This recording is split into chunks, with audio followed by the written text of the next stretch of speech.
They tell you patience is a virtue. But when you have Karen, the queen of the HOA, living next door, patience turns into a survival tactic.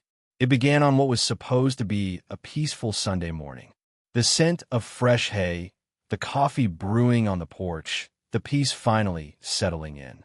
Until I heard that now familiar voice ringing out over the meadow, Karen. Marching across my property line with her entourage of clipboard warriors, she had that smug look plastered on her face, the one that said, "I make the rules here." She waved her megaphone like a royal scepter. "Attention, landowner. You're in violation of community aesthetics." Community aesthetics.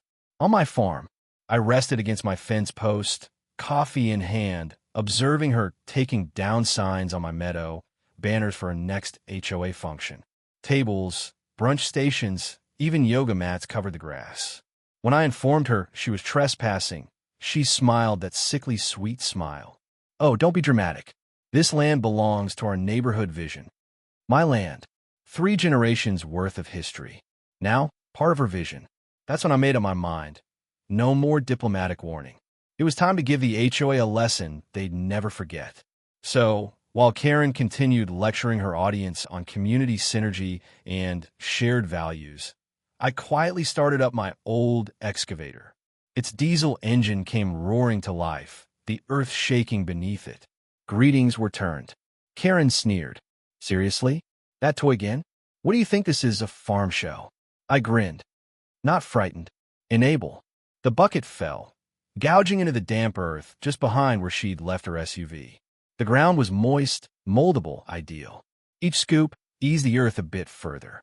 Karen began yelling once again, voice breaking and high-pitched. "This is harassment. You're causing hazardous conditions." I shrugged again. Hazardous? Perhaps for your tires. And as on cue, gravity acted. Her SUV's rear dipped an inch, then another. The HOA representatives gasped, retreating. Karen shrieked. "My car. What are you doing to my car?" The tires spun futilely, shooting mud like a fountain. The ground had won its prize. I leaned out of the cab, as serene as Sunday morning service. "Looks like your vehicle's found a new parking place." Karen lost it, hair whipping, screaming threats and lawsuits, mascara running down her face. I pushed the excavator with a light touch, shoving the SUV ahead like a stubborn boar back to the pen. The front lowered, headlights reflecting off the muddy surface of the pond. The crowd gasped. Karen screamed. "Stop! That's my car." But the earth had already made up its mind. Her town car inched closer, wheels swallowing mud, until water lapped at the bumper. I sipped more coffee. I guess it's finally stopped. The crowd burst. Gasps, laughter, incredulity. One of the HOA guys lost his clipboard directly into the muck. Another woman breathed. "Do something." I wrapped the side of the excavator. Already half. Half the SUV was by this time stuck at the pond's edge, and Karen waded through the mud yelling into her phone.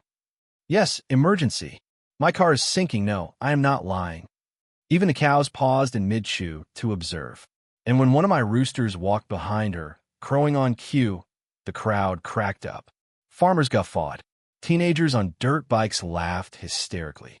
Karen spun, mired in muck, shouting, "This is HOA terrorism." The timing was perfect. Another splash of mud hit her clipboard team. Her SUV creaked, headlights flashing like underwater eyes. And as it crept another few feet forward, she leaped for it, screaming, "Hold on, baby. Mommy's here." The resultant laughter could have been heard in 3 counties. Karen stood there, mud-soaked, yelling like a soap opera villain. Her hair was destroyed, her voice hoarse, and her SUV was partially buried like a fossil being swallowed up by the pond. "You'll pay for this," she yelled. I leaned out of the excavator, stone-faced serious. "Amusing.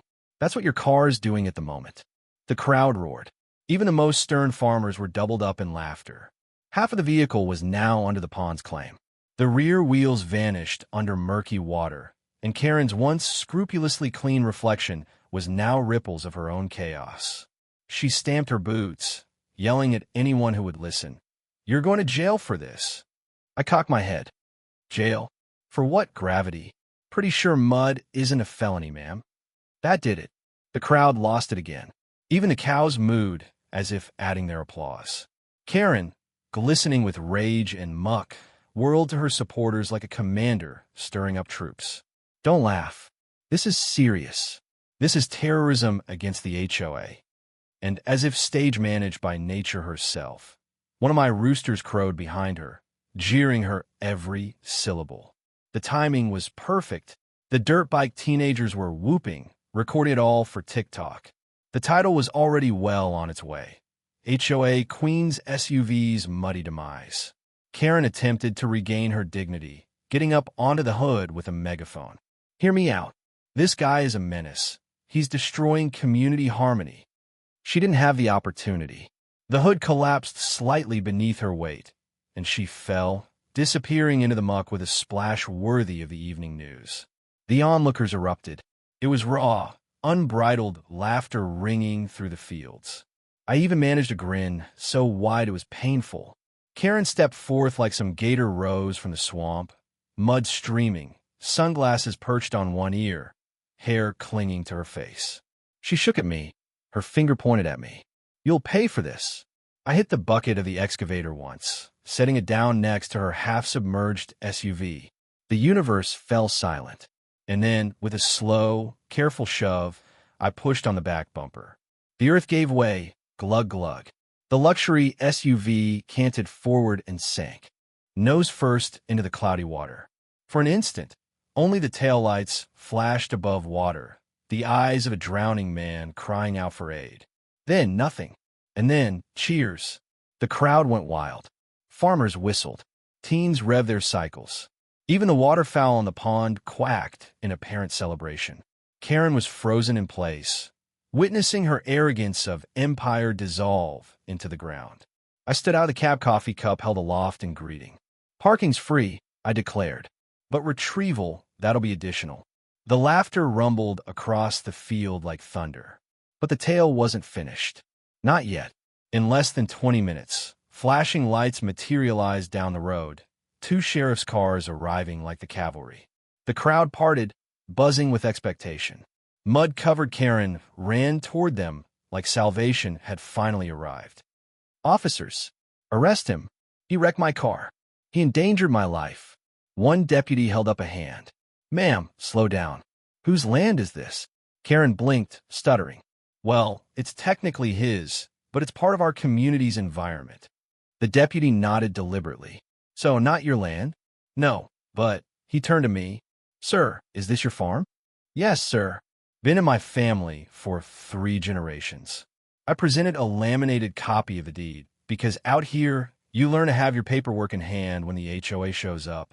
The deputy checked it, nodded, and handed it back with a grin. Looks good to me. Karen's mouth fell open. But he disturbed the ground. He made it hazardous. Hazardous, I said with a shrug. Told her 3 times not to park there. Nature simply did its thing. The deputy smiled. Well, ma'am, I don't see a crime committed, but I do see trespassing. And if the owner wants to press charges, he has that right. The crowd erupted into laughter once more. Karen grew red as a ripe tomato. You don't get it. He embarrassed me. He embarrassed my HOA. The deputy's face was granite. Ma'am, your HOA reputation ain't my business. But your insurance may want to hear about that car. That's when it dawned on her. She grabbed her phone, calling her insurance company right there on speaker. Yes. Hello. This is an emergency. My car was sabotaged on private property. The phone voice was cool, emotionless. Ma'am, was the vehicle legally parked on approved land? Karen faltered. Technically, no, but it was right next to I'm sorry, the agent cut in. That's not included under your policy. You could hear the laughter stir through the crowd like wheat in a breeze. Even the deputy smiled. Karen stood stock still, shock written across her face like a newspaper headline. And for the first time that day, she was speechless. They say karma takes time. But that day, karma showed up early and drove an SUV straight into my pond. The deputies had barely left when Karen, still covered in mud and humiliation, tried to rally her troops again. Clipboard soldiers stood frozen, half wanting to vanish into the earth like her car. Karen jabbed her finger at me, voice hoarse. We'll sue you. You'll beg for mercy. I raised an eyebrow, went into my farmhouse, and returned with a fat folder, old documents my dad had stored safely for decades. Spun them out there on the hood of the sheriff's cruiser. See that? I asked. Official deed. Agricultural preservation. Federal conservation clause. Any unauthorized development or encroachment. That's a $50,000 fine. Bid infraction. The deputies whistled. The HOA board went white. Karen blinked as if she'd just watched her HOA's bank account disappear before her very eyes. You're saying, one clipboard warrior stuttered, if we rezoned or developed here, you'd spend your own HOA into bankruptcy before the first fence post ever went up, I said. Silence. Heavenly, sweet silence. The kind that's like justice. Karen took one final desperate stab. You can't embarrass me like this. I'll report you to the city council. The deputy laughed. Ma'am, the city council ain't gonna bail you out of drowning your own car. And that was it. The fury evaporated from her. She stood there, trembling, mud on her clothes, gazing at her beloved SUV, now a metal tombstone emerging from the pond. The HOA team ghosted away. Others muttered apologies. Others couldn't even look at me. By evening, I was alone, the pond shining orange in the fading light, the submerged SUV glittering like a warning beacon from the ground itself. I raised my coffee mug in its direction. To boundaries, I breathed. May they never give way. The next morning, the farm was at peace again. No joavans, no megapones, just a sight of ducks paddling circles around their newest neighbor, a sunk SUV. I made a fresh pot of coffee, pulled a lawn chair to the pond, and sat like a man surveying his latest masterpiece. Neighbors wandered over to gawk. That thing's gonna go viral, one said, snapping a photo. Gotta admit, another laughed. It really ties the landscape together. By lunchtime, it was viral. One of the dirt bike kids uploaded the video, Karen screaming, me pushing the excavator, the SUV sliding into its muddy oblivion. The headline? HOA Karen gets sunk, literally. By dark, the internet had worked its wonders. Memes galore. Karen's face photoshopped onto the Titanic. Headlines such as community standards meet farm standards and parking included with the view. The county guffawed. The town guffawed. Even the sheriff's department distributed it, unofficially, naturally. But Karen? She disappeared. Gossip had her drowning in fees, fighting with insurance, getting her HOA to cover the damage. The towing company gave her a quote close to what her SUV cost. Evidently, it's more expensive when your vehicle is 3 feet underwater. And then one morning, I opened my mailbox to discover a thick envelope with a state seal. My heart stopped for a second, perhaps another HOA scam. But no, it was from the State Conservation Agency. As it turns out, many years ago, my dad had done something genius. He placed our pond and some of our land in a federally protected wetland trust. That included any trespassing or unauthorized use of that part wasn't just a ticket. It might invoke federal penalties. I was sitting there on the porch, laughing so hard that I came close to spilling my coffee. Karen hadn't merely driven her car into the ground. She trespassed on federal conservation property.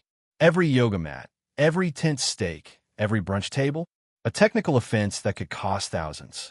Her tiny HOA kingdom had almost gone down with her car. A week later was the icing on the cake. A production company informed them they'd viewed the viral video and wished to license the footage for a new reality show pilot titled Farm vs. HOA. They even offered me money for a cameo. My pond was no longer just a pond. It was a legend. Karen, on the other hand, allegedly cut and ran out of state. Others claim she's still suing someone. Others claim no attorney will touch the case. The SUV? Finally towed away, stripped for parts, bumper suspended as a trophy in a local watering hole. As for me, normal life resumed. Cows mooed, chickens clucked, and the world spun around. Except now, when drivers drive by, they slow down just to look at that notorious pond. Some even take selfies. I don't care. Let them remember. Because this wasn't about a car. This wasn't about an HOA. It was about boundaries. Those invisible lines that guard your peace, your family, and your legacy. When someone crosses them, you have every right to stand your ground. I didn't sink her car because I was angry. I did it because it was the principle.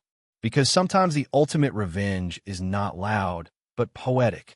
So wherever you are, remember this. Keep your peace. Honor your boundaries. And never let anyone, HOA or otherwise, make you believe your value hinges on their definition of acceptable. I lifted my cup for the last time, observing ripples in the pond shimmering in the waning light. Rest in pieces, I muttered. Best parking spot you'll ever get. Did a neighbor or HOA ever get on your case? Share your story in the comments below. And if you like this real-life story of borders, justice, and a bit of mud, click that subscribe button so you don't miss the next battle. Right here on Neighbor Wars HQ.